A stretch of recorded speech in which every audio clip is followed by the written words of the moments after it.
प्रवासी मजदूरों के नाम पर लाखों रुपए का फर्जी बिल बनाकर आहरण करने का सनसनीखेज मामला सामने आया है। बता दें कि सरपंच चंद्रकला रामानुज कश्यप और सचिव नेत्रम साहू ने प्रवासी मजदूरों के नाम पर कई दुकानों के नाम पर फर्जी बिल लगाकर लाखों रुपए का गबन कर लिया है, जिसकी शिकायत उच्च अधिकारियों के पास की जा चुकी है और अधिकारियों ने जांच शुरू कर दी है। वही शिकायतकर्ता ने अधिकारियों के जांच से संतुष्ट न होने पर हाईकोर्ट का दरवाजा खटखटाने की बात कही है। ये पूरा मामला जांजगीर चांपा जिले के नवागढ़ जनपद पंचायत के ग्राम पंचायत कनस्दा का बताया जा रहा है, जहां पर इस पूरे मामले को लेकर जांजगीर चांपा से हमारे आरजे न्यूज संवाददाता धनवीर जायरे ने शिकायतकर्ता अजय केवर्त से इस पूरे मामले पर खास बातचीत की है। क्या कुछ कहा शिकायतकर्ता ने, चलिए आपको सुनाते हैं।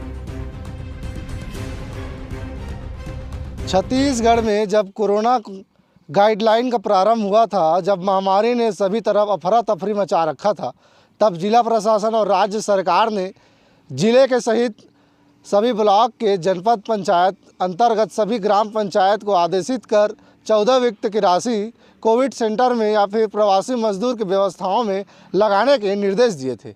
जिस प्रकार का मामला नवागढ़ जनपद अंतर्गत ग्राम पंचायत कनस्दा से निकल के आई है, जहां कोविड सेंटर के नाम पर कई प्रकार के फर्जी बिल लगाकर लोगों को बेवकूफ़ और सरकार को चूना लगाने का मामला सामने आया है, जिसका खुले रूप से विरोध करके ग्राम पंचायत के ही व्यक्ति ने अभी मामला प्रकरण दर्ज कराया था 8 महीने पहले, लेकिन शासन के नियमानुसार अब तक उसकी जांच हो जानी थी, लेकिन किसी कारणवश या फिर कहें किसी अधिकारी या फिर उनके मंसूबे के वजह से ये आज तक कार्रवाई नहीं हो पाई है। हमारे साथ अजय केवर्त जी हैं, ग्राम कनस्दा के निवासी हैं, और उनका कहना है कि ग्राम पंचायत सरपंच के चंद्रकला रामानुज कश्यप के ऊपर उन्होंने आरोप लगाया है कि 5.5 लाख रुपए का फर्जी बिल लगाकर ग्राम पंचायत के और निजी स्वार्थ को लेकर के उन्होंने पर्सनल बिल लगाया है, और जिस प्रकार का बिल उन्होंने लगाया उस प्रकार का दुकान गांव में मौजूद ही नहीं है। फिर ये बिल कहाँ से लग गई?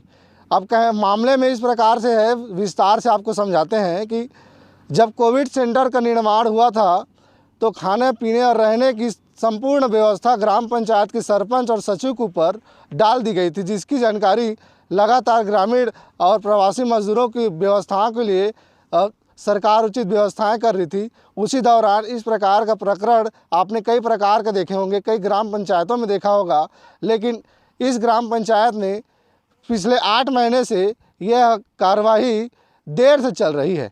कहा जाए इतनी धीमी तो ट्रेन नहीं चलती जितनी ट्रेन ग्राम पंचायत कनस्दा की कार्रवाई चल रही है। और फर्जी बिल की जो बात कही है, क्या कुछ प्रकरण है? ये प्रकरण है क्वारंटाइन का। बगैर जीएसटी का बिल लगा है और तालाब को बगैर अनुमति के टेंडर दे दिया अपने ससुर अपने देवर के नाम से, और उसमें आय व्यय कुछ नहीं है। पंचायत में अपना निजी खर्चा अपना निजी उपयोग कर रहे हैं, तो शासन के ऐसा नियम तो नहीं है। फिर एजेंसी वही उसका पति रामानुज कश्यप का मेडिकल स्टोर, रामानुज कश्यप का कृषि फार्म, रामानुज का मेडिकल स्टोर, इस प्रकार से टोटल बिल को बगैर जीएसटी बगैर 3 नंबर के बिल लगाकर फर्जी बिल बनाकर अपने निजी उपयोग कर रहे हैं वो रामानुज कश्यप जी। तो मामला जी पिछले जैसे आपने बताया कि पिछले 8 महीने से लगातार कागजों में ही अटकी पड़ी हुई है जी। आपने कौन कौन से अधिकारियों को इसकी शिकायत की थी, उसके बाद क्या कुछ हुआ? मैं एसडीएम श्रीमती मेनका प्रधान के पास आवेदन किया था। उसके बाद वो जांच कमेटी बनाने के लिए यहाँ जनपद पंचायत में भेजे। उसके बाद 2-3 महीना रोक दिए। उसके बाद फिर जांच किए मेरे से जनपद बुलाकर। उसके बाद तहसीलदार साहब मीन जी संजय मीन जी और अयोध्या बंजारे जी थे, जांच प्रतिवेदन बनाए। तो उसके बाद फिर ये लॉकडाउन लग गया 2-3-4 महीना के लिए। उसके बाद मैं ना फिर रुक गया। उसके बाद फिर गया तो बार जाने से फिर प्रतिवेदन बना के भेज रहा हूँ करके ऐसे बोले सीओ साहब मोहलिस देवांगन जी। अब इतने विलम्ब होने के कारण मेरे को समझ नहीं आ रहा है इतना विलम्ब क्यों हो रहा है। जांच के लिए बुलाया गया था, आपने प्रतिवेदन डाला और पंचायत की जांच जब हुई तो क्या वो जांच आपके ग्राम पंचायत में हुई थी या फिर कहाँ हुई थी? ग्राम पंचायत नहीं आया सर जी, इन लोग जनपद पंचायत में बुलाकर जांच किए हैं, जबकि मौका देखना चाहिए अधिकारी को। वहाँ मेडिकल है कि नहीं है, कृषि फार्म है कि नहीं है, कपड़े का दुकान सिवना इनका बिल लगा है उसी के नाम से। तो ये सब जांच का विषय है, इन लोग को जांच करके उच्च अधिकारियों को कार्यवाही करना चाहिए। इतना विलम्ब होने के कारण मेरे को समझ नहीं आ रहा है। बस आप क्या अधिकारी के जांच से अभी संतुष्ट नहीं हैं? अधिकारी के जांच से मैं संतुष्ट नहीं हूँ। मौका जाके देखना चाहिए जांच में।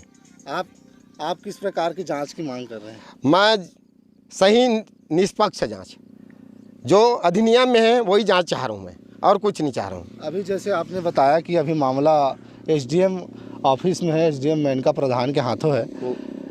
यदि उनके हाथों भी मामला नहीं सुलझ पाएगा तो आप फिर किस प्रकार की इस पर आगे कार्रवाई करेंगे या फिर कोशिश करेंगे? मैं उच्च अधिकारी के पास जाऊँगा, उससे कलेक्टर साहब के पास जाऊँगा। अगर कार्रवाई नहीं हुआ तो मैं फिर हाई कोर्ट जाऊँगा। तो जिस प्रकार से हमारे साथ अजय केवट जी थे, उन्होंने लगातार इस मामले में पिछले 8 महीने से कागजी कार्रवाई के इंतज़ार कर रहे हैं, लेकिन आला अधिकारी के अड़ियल रवैये कहें या फिर सोए हुए विभाग कहें, इनके वजह से अब तक किसी प्रकार के निर्णय नहीं हो पाई है। लेकिन एक और बड़ा सवाल है अजय जी, क्या है कि आप भी गांव के नागरिक हैं और इस प्रकार के भ्रष्टाचार की जब भी मामला सामने आते हैं तो अधिकारी गांव जाकर मौके पर भी इस मामले की जांच करते हैं, पड़ताल करते हैं, उसके बाद ही कोई निर्णय लेते हैं, प्रतिवेदन देते हैं। क्या आपको नहीं लगा कि जनपद पंचायत के जो अधिकारी हैं मोहनीश देवांगन, ये क्या इनकी जांच में कोई कमी हो गई या फिर अपने आप में वो जांच करने में सक्षम नहीं नज़र आई? आपको क्या लगता है? अब सर लेट क्यों किए मैं तो नहीं जानता, देवांगन जी। बाकी इनको मौका जांच करना चाहिए। मौका जांच करता तो मैं संतुष्ट रहता। कम से कम दुकानों का उस बिल को चेक करता, 3 नंबर नहीं है, ना जीएसटी नहीं है। अब बगैर 3 नंबर बगैर जीएसटी का आजकल बिल लग नहीं रहा पंचायतों में, अधिकारी को अच्छे से मालूम है। फिर बिल जो करता है सप्लायर को काटा जाता है, जिसका कार्य एजेंसी हो उसको काटा जाता है। तो पता नहीं कैसे मतलब चंद्रकला ने प्रस्ताव पारित करके अपने पति के नाम से ही आहरण कर लिया है। देखा जा रहा है कि पूरी विस्तार से जिस प्रकार से अजय केवट जी ने बताया मामले को, अब कहीं न कहीं आला अधिकारियों के पर भी सवाल खड़े लाजमी हो जाता है, क्योंकि पिछले 8 महीने से प्रकरण रोक के रखना नहीं चाहिए। और प्रकरण यदि रोक के रखे हुए हैं तो कारण उनको बताना चाहिए, और कारण बताओ नोटिस सीओ ने एसडीएम को भेज दिया प्रकरण बना के, और एसडीएम के कार्यालय में धूल खाते फाइल पड़ी है।